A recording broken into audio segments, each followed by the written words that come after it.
नमस्कार। साहित्य तक के बुक कैफे के एक दिन एक किताब में मैं जयप्रकाश पांडे आपका स्वागत करता हूँ। आज मैं उर्दू की जानी मानी कथाकार अफसाना खातून के उपन्यास शेल्टर होम शेल्टर के साथ उपस्थित हूँ। अनुवादक इसके हैं शमशीर अली।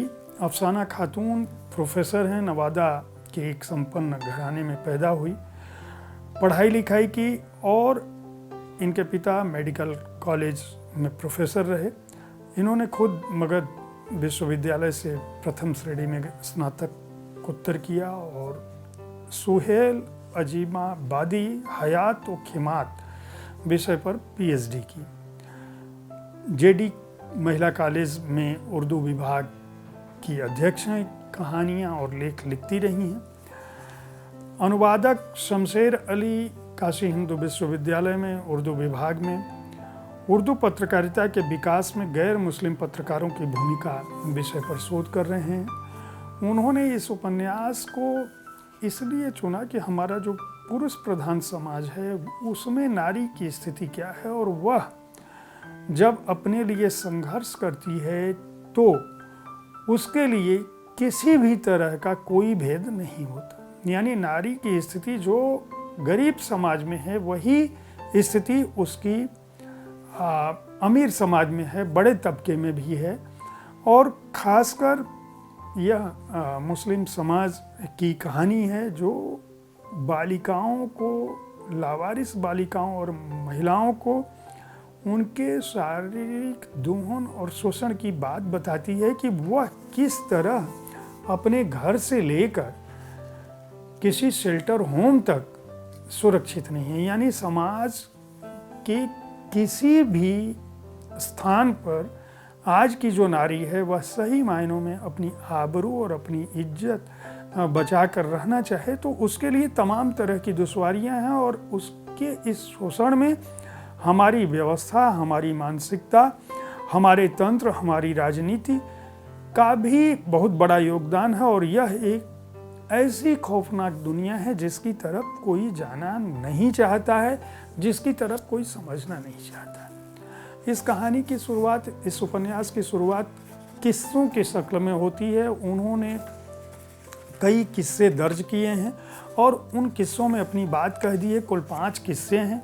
5 किस्से अलग अलग स्वरूप रखते हैं हमारे समाज के। एक लड़की है, वह बचपन में वह देखती है कि उसके घर में बहुत गरीबी है, उसके पिता उसकी माँ को प्यार नहीं करते। अचानक एक दिन जो है वह पाती है कि उसके पिता जो बहुत कामगार थे वो उनकी मृत्यु हो जाती है।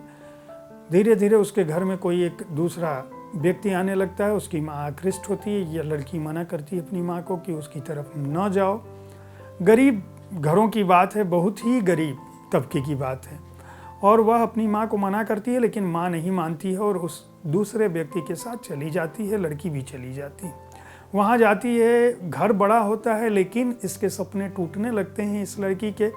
वहाँ एक दिन रात को ये सोई होती है तो इसे लगता है कि हमारे शरीर पर कुछ रेंग रहा है। धीरे धीरे उस दिन ये जग जाती है लेकिन बाद में ये पता चलता है कि उसका जो दूसरा पिता था जिसके साथ उसकी माँ गई थी, जो अधेड़ उम्र का था, वह इसके ऊपर गलत नीयत रखता है और इसके साथ एक दिन ज़बरदस्ती करता है। ये भाग के दूसरे दिन अपनी माँ से कहती है लेकिन माँ मजबूर होती है।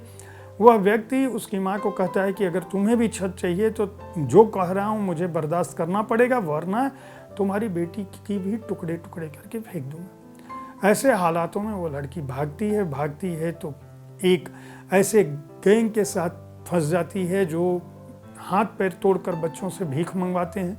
वहाँ पुलिस का छापा पड़ता है, वहाँ से बचती है तो एक महिला उसको शेल्टर होम में ले जाती है। और उसके बाद जो उसके जीवन में घटता है उसके लिए आपको यह उपन्यास पढ़ना पड़ेगा।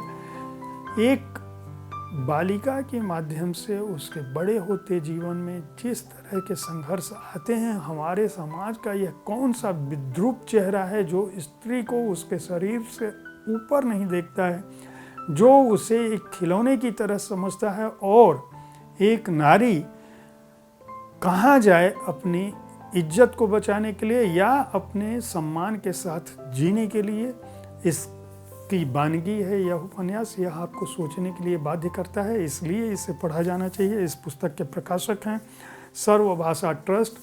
मूल्य है 350 रुपये हार्ड बाउंड संस्करण का और पृष्ठ संख्या है 172। उम्मीद है साहित्य तक का यह एपिसोड आपको पसंद आया होगा। इस कार्यक्रम में आप किस तरह की पुस्तकों की चर्चा चाहते हैं, इसके बारे में अपनी राय से हमें ज़रूर अवगत कराएं। हमारी कोशिश होती है कि विविध विधाओं की पुस्तकों के साथ आपके पास पहुँचें ताकि आपको अच्छी पुस्तकों के चयन में आसानी हो। आपकी राय हमें इस कार्यक्रम को बेहतर बनाने का अवसर देती है, इसलिए लिखना ना भूलें, किताबें पढ़ना ना भूलें, साहित्य तक देखते रहें। धन्यवाद।